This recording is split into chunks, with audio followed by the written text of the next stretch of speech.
Hold on, let me keep going. Here's a fun fact. Did you know that a certain adult website has a record label of all things? I think you know the one. Yeah, you know the rest. We're going to try and avoid using the actual term as much as possible for YouTube's sake, so let's call it the old orange black, PH. Some of the artists call it the hub. That's pretty cool. But let's get straight into it. Let's talk about Pornhub records. I immediately broke my rule. This is... Just f*** it. What? I can't swear either. Oh my god. I've seen it. You've seen it. Your parents have seen it. Your mum and dad looking at videos of boobies. Yucky. It's a worldwide industry tapping into human primal desire, and it's selling you a product that your brain is hardwired into wanting. It's a weird topic to talk about because it's pretty swept under the rug, and then you get on these websites and, well, subtle isn't the word for it. In 2014, they launched their label to a resounding what and why? Mature lyrics for an adult audience, no boy bands or teen pop. Well, you'd certainly hope not. They put a bit of work into this. They offered this challenge to get signed and get on a song with Flowrider. So there are 5 songs officially released on the platform, and they're all as embarrassingly sleazy as you can imagine. I can't deny that. The weirdest thing to me is that the artists aren't porn stars. Like, it's sold as more of a Friends of the Hub thing where they're less interested in signing new artists, but more sponsoring them for PH related videos and pocketing the profits. So we have our first example. Straight out the gate, we have High Res. Yeah, remember High Res? I want everything on the dollar menu and a burger with jalapenos. Let me get a snap wrap for my backpack, better not tax that dust sauce, no ass. So this is their first song, by the way. So what does PH want their record label to say to the world? Pornhub is my favorite site. Morning, afternoon, and night. Black, Asian, Spanish, and white. Live chat for a low ass price. Are you horny yet? Do you feel like clicking a couple of other videos in the sidebar, or are you just gonna come right now? Missionary with a white girl, cowgirl with a black girl. There's naughty girls and there's nice girls. There's good girls and there's bad girls. I can't show you much of it, but it just looks like it was made by a 14-year-old. It just screams Google searching like big booby ladies.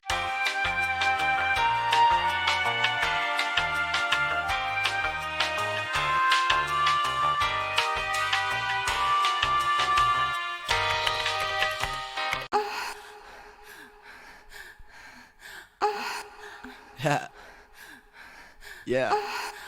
Pornhub.com. High-res. Oh, do that one again. Like, I don't turn down a lot of opportunities given to me, but I would draw the line at comedy-themed porn. It just screams rock bottom to me. Let's see what High Res is up to now. Excuse me, what's a woman? Well, I am not a biologist. Common sense is really not common when you're a communist. Better not be in here telling these children that men can't get pregnant. Of course not, Mr. Smith. And did you tell all the white children that they are racist? And colonizers and bigots, yes. Oh, I guess it can get worse.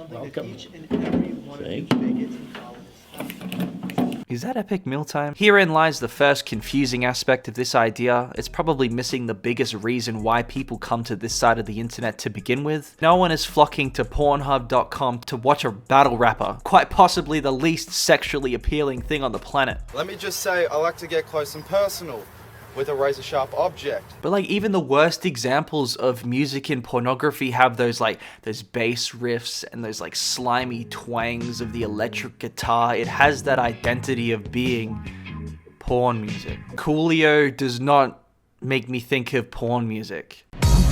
This goes out to all my nasty, classy motherfuckers out there. All my handlers.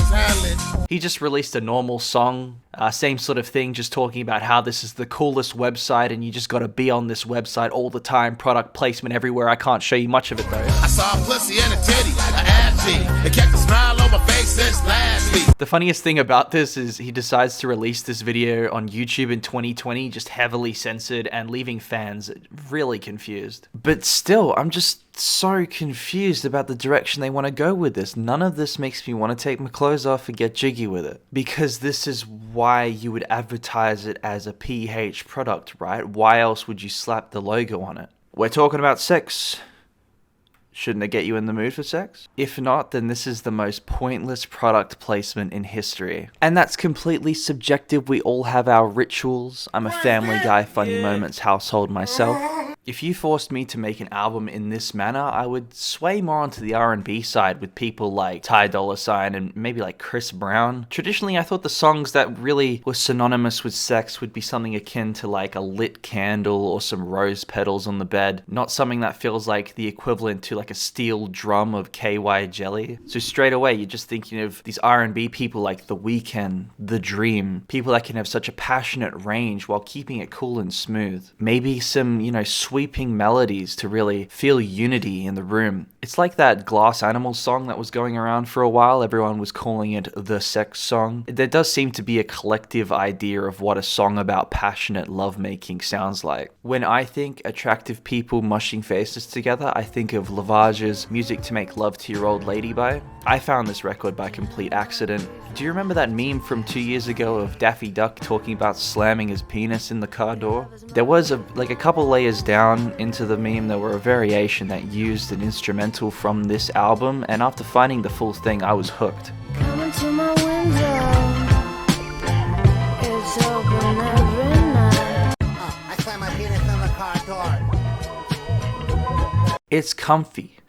It's groovy. I'm sitting on a bearskin rug in front of a fireplace type of vibe. Just try to forget the part that, your beloved cartoon character is getting his dick ripped off in pure agony. But that's the thing, R&B is tuned at the moment where it's almost like different flavors of like candy. You have something for every mood and occasion. So even from the beginning, it was really clear the direction they wanted to take this record label in when you find out who won the Flow Rider contest. A pair called the Gutter Twins won with their song Miami, which the song just sounds like a poor man's version of Bugatti. I woke up in a new Bugatti. I turned it down. Man, I just landed in Miami. It didn't perform nearly as well as they expected, and it was licensed under Flow Rider's label anyway, so it would have left PH in the red. Look, I swear, I'm never as critical of the consistency of label signings, but you also don't often get such a significant brand fumbling their projects this early in development. As an artist, why would you sign to PH Records if it won't be supported by PH in any of their other formats? And we're left with like this live feed of like R&D. Like battle rap didn't do it for you. Like old school didn't do it for you. New school didn't do it for you. How about the worst amalgamation of the early 2010s that you could ever dream of? I'm on Snapchat, she on Snapchat. Get naked, I'm Snapchat. I'm on Snap That by FAME has got to be the most 2012 thing I have ever seen. It has every single possible trope of that time. It's completely forgettable. This was made in 2017. I'm venturing into some really dangerous territory. I don't know what I meant to do on this screen. Like, if I want to try and move my webcam to hide the profiles of grannies, I'm getting banned TikTok videos, sexy, horny girls underneath. I don't even know if I can show the logo. There we go. Alright, as long as no ads come up, I should be fine. You get to have sex with your hot stepmother, and you control all the action. No, I don't want to click. No, I don't want to. This is proving very difficult. Yeah, baby! Is that fucking red foo? Oh shit, the grannies are spilling out. Hang on. I'm really falling apart here. I don't know what I expected, but it definitely wasn't fucking chuckle nuts over here. Red foo of LMFAO fame. Guys! It is okay, what is happening? How did this all start? Well, it started on Snapchat and it got crazy! There isn't a single element of this song that's aged well or wasn't played out even back then. Black Eyed Peas song structure, early Chainsmokers production, LMFAO dance and hook, there really isn't anything original about this at all. Funnily enough, this is so awkward and cheap looking it feels like a porn parody of popular music at the time. But what is missing in this porn parody? The porn. Well, it's missing the porn. It's missing the porn. That's what I'm saying. They should have put some fucking porn in there. For something released by a naughty, raunchy label, the song having zero nudity or anything even remotely pornographic in the song or the video is a missed opportunity. In a matter of 2 years, Pornhub Records lived the whole lifespan of a creative, starting out amateurish and unfocused to overproduced and devolved of your core message. The best part about a website like PH is that the comments bring out the true feelings in people. They have absolutely nothing to lose. When Pussy Monster 1990 isn't feeling your vibe, then pack it up. It's a lost cause. Waka Flocka is here with his 2015 dubstep song contribution. It's pretty much every single rapper at this time trying to ride the coattails of Lil Jon's Turn Down for What. I actually like the video. It's pretty normal. Is that Matthew's Santoro? Horrors of the mind in a most unusual way. This is just getting weirder and weirder. Every established artist on the list is treating it like a brand deal more than anything, just grabbing their bag. But by far the worst contribution to the label is a newcomer actually. What looks to be the artist's first ever song, Jordan Royale's PH Anthem, and oof, get ready. I didn't realize grannies was so popular. This is a running theme in my advertising. I don't know if it's... I'm in incognito, so it's not targeted. I love watching porn when I have a bad day. It's like jerking off, flushes all the pain away. Who the hell to blame when I just fucking came? Pornhub's the best, all the rest is fucking lame. And only... This one was a hard listen. It took me 2 days to listen to it fully again because every time I would sit down to listen to it, my nose would bleed. No, like, look. I'm not kidding. This video is cursed. I don't know if he ran out of ideas or someone told him to do it, but I'm trying to give him every benefit of the doubt as to why he put lyrics about domestic abuse in his PH anthem. Brazzers is my fucking fave. I watched the show with Christy Mack just the other day. I could have boyfriend laid a finger on that bitch. Come here, war machine, I'll show you a couple tricks. Pornhub, every day and every day is all day. Pornhub, every day and every day is all day. It got a slightly higher ratio than Snap That because I think there was at least one shot of women kissing each other, so they made it just over the line. And then PH disappeared. No further uploads on the official website, and everyone thought that was hopefully the end of it. In an interview with Rolling Stone, Coolio confirmed my suspicions with what I thought earlier, with it being more a cosign rather than a consistent partnership. I met some executive from PH while he was out for the AVN. We hung out, he was cool, he asked me to do a song for PH, and that was it. It's not even my song that I'm putting out. I'm never doing a new album. You see, with all of these songs in the videos, they would have an in association with Line, either to keep it multi-platform or a part of the Hub's plan all along to keep a revolving door of characters, but it's not sustainable and leads to a very inconsistent catalog. Even at just 5 songs, you could click on any PH Records video and genuinely not know what you are going to get, whether from genre or even if there's going to be sexual content. But the company vice president insisted that they aren't abandoning the idea and are very much open for business. So what do they want to sell? Get a couple cans, get them in the freezer. Shirley and Lisa. A 2-year hiatus, and they come back with, quite honestly, a decent idea. A Valentine's Day compilation album with some...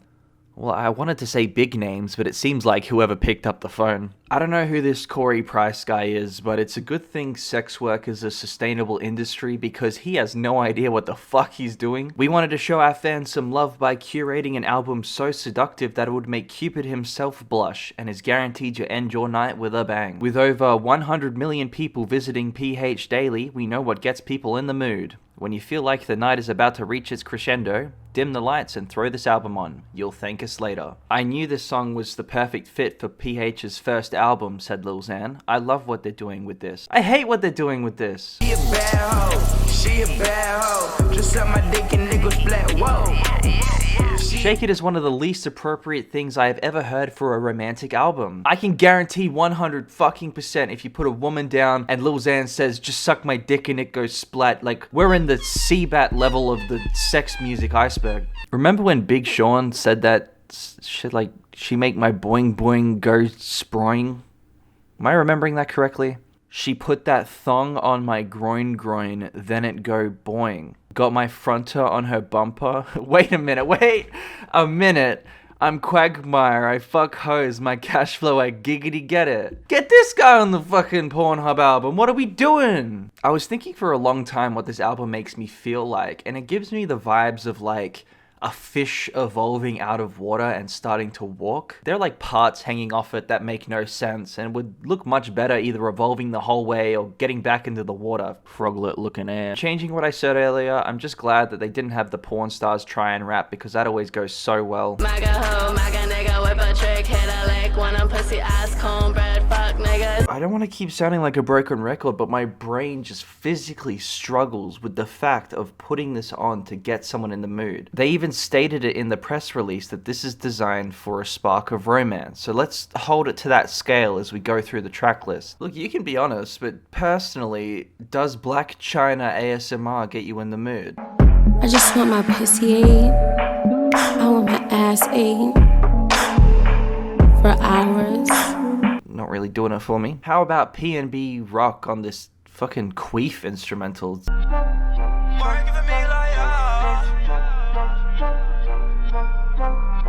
I put that Gucci on her, she put that coochie on me.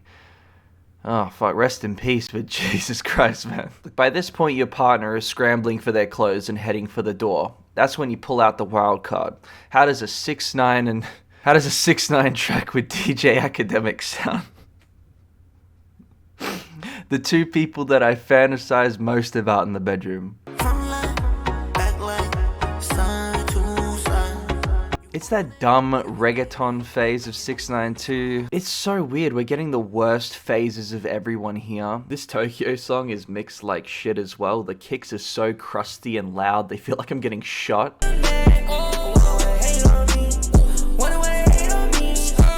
Asian Doll's track actually isn't too bad, something I actually would imagine to be on an album like this. Like if they wanted to go that really sex positive way, then they should have leaned all the way in and found some people who flourished in that space, like Cupcake. It would have at least felt a bit more fitting. So they fumbled it again, PH team failed to make a compelling album about love. So sad.